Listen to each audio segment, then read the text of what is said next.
Stay విధించడాన్ని సవాల్ చేస్తూ MLA Stephenson ఇచ్చిన నోటీసుపై హైకోర్టులో వాడివేడిగా వాదనలు జరిగాయి. మత్తయ్య పిటిషన్ను మరో బెంచ్కు బదిలీ చేయాలని స్టీఫెన్సన్ కోర్టును కోరారు. దీనిపై విచారించిన కోర్టు తీర్పును సోమవారానికి వాయిదా వేసింది. నోట్ ఫర్ ఓట్ కేసులో నిందితుడైన మత్తయ్య చేసిన పిటిషన్, ఈ యొక్క ప్రొసీడింగ్స్ క్వాజ్ చేయాలన్న పిటిషన్లో ఎల్విన్ స్టీఫెన్సన్ వేసిన ఒక అప్లికేషన్, ఈ కేసు నుంచి మీరు తప్పుకోవాలి, జడ్జి గారు తప్పుకోవాలి, మరి యొక్క వేరే బెంచ్కి బదిలీ చేయాలన్న పిటిషన్ మీద ఆర్గ్యుమెంట్స్ ఈరోజు కంక్లూడ్ చేయడం జరిగింది. దీని మీద ఉత్తర్వులు మండే నాడు వెల్లిస్తామని జడ్జి గారు అనౌన్స్ చేయడం జరిగింది.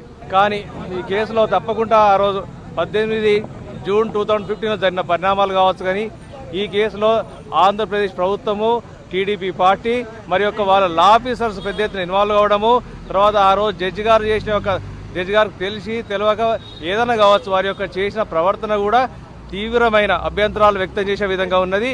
ఈ కేసులో జడ్జి గారు న్యాయం సరిగా చేయలేవరో అనుమానం తాకిస్తున్నది. ఆ రోజు కోర్టులో ప్రజెంట్ ఉన్న అడ్వకేట్స్ కానీ, ఈ కేసు గురించి తెలుసుకున్న ప్రజలు కానీ పెద్ద ఎత్తున అనుమానం ఉన్నది. ఈ కేసులో ఈ న్యాయమూర్తి గారే కేసును విచారిస్తే ఈ కేసులో న్యాయం జరగదు. అయితే జ్యుడిషియల్ ప్రిన్సిపల్ ఉందో, justice must not only be done but also seen to be done అన్న ప్రిన్సిపల్కు విఘాతం కలుగుతుంది. కాబట్టి మీ కేసు నుంచి మీరు తప్పుకోవాలి అని అభ్యర్థిస్తే అపియర్ అవుతున్న సీనియర్ కౌన్సిల్ లూత్రా గారు మేము వేసిన ఫ్యాక్ట్స్ మీద కాకుండా ఏదో స్టీఫెన్సన్ గారు కోర్టుకు ఏదో ఒక ఆర్డర్ కావాలని ప్రయత్నిస్తున్నట్టు, ఆర్డర్ కోసం వచ్చి కోర్టులో ఆర్డర్ రాకుంటే వేరే బెంచ్ బదులు చేయమంటున్నట్టు దానికి జవాబు చెప్పడం జరిగింది. స్టీఫెన్సన్ గారు ఒక మెంబర్ ఆఫ్ లెజిస్లేటివ్ అసెంబ్లీ. అతను has taken oath to protect the constitution. He has got a public duty to perform.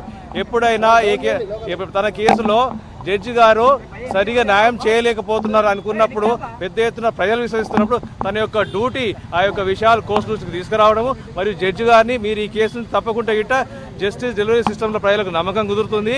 కాబట్టి ఆ నమ్మకాన్ని వమ్ము చేయకుండా, నమ్మకాన్ని జ్యుడిషియల్ నమ్మకం